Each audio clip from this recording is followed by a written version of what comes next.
Thank you very much, Tracy. Well, the deployment was quite intensive, quite outside Parliament. Each and every corner of the road surrounding Parliament is a heavy deployment with Uganda police deployed in each and every corner, both on motorbikes and also those who are standing alongside the road, that all the roads that lead to Parliament, right from UBC straight to when you move to National Theatre, and then you connect to Parliamentary Avenue, and then all the way here to KCCA. The roads are really heavily deployed with Uganda police. The deployment is quite heavy, and there's also intense checkup at the entrance of Parliament. And I know some people, including some of those who have been seen here at Parliament before doing some duties, have actually had quite a hard time accessing Parliament today, because it is one of those days that everyone is looking out for what is going to happen in Parliament. The D-Days here, and the bill is going to be debated today. The second and third reading will be today, the UPDF amendment bill.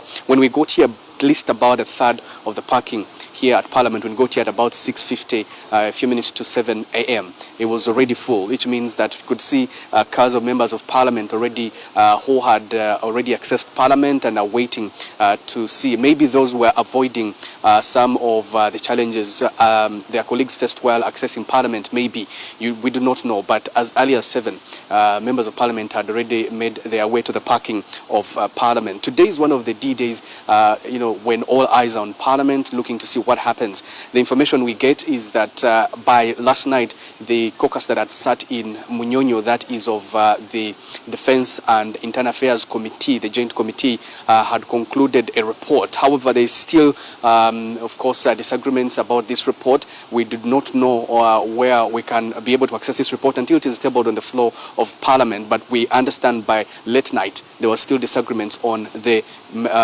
main report that is supposed to be tabled from the Joint Committee of Defense and Internal Affairs. Also, we understand that the members of Parliament also who disagreed with that report did write a minority report. There are words that even the minority report was still contentious, but we were yet to understand what some of the issues that were contentious about some of these clauses, rather notes in the report, and waiting to see who signed what, who exactly said what, and what is the report saying. Is it possible that military prosecution is only going to be stayed at trying, or rather being at military personnel, or it's going to be extended to civilians? That is one of the contentious matters in this particular bill. And this is going to be one of the first clauses that the members of Parliament are going to debate. Yesterday, the opposition did agree as a whole after their emergency meeting that they're actually going to come and participate in the debate. The difference about this is previously we've seen the opposition members of Parliament boycott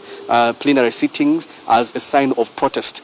By yesterday, after the emergency meeting, the leader of opposition had communicated that they're actually going to be part of the sitting today, that they would rather make a case rather than boycotting the session. So waiting to see what exactly happens. By a couple of hours from now, the plenary will be sitting and they will be debating two contentious bills. One is the UPDF Amendment Bill 2025, and two is the amendment in the Political Party and Organizations Act that does restrict funding to political parties, only those that are going to participate in dialogue in IPOD. That's quite an interesting one, and especially there's a debate on how these two bills were apparently rushed, that they do not allow even public participation. As for the second bill on Political Parties and Organization Act amendment, there's even debate on whether there was participation at all from the public. And for the UPDF Amendment Bill 2025, there is clear communication from different stakeholders, political parties, lawyers, and even members of civil society that they were not given enough time to participate and submitting what they had to submit. So that is going to be really quite a debate. Opposition members have said they're going to show up and put up such a spirited fight to make sure that civilians are not returned to be tried in a military court. The question is, how will the debate end today? We understand that Speaker Anita Mong is most likely going to chair this particular session, and waiting to see how the debate proceeds. Back to you, Tracy, at the Political Command Center.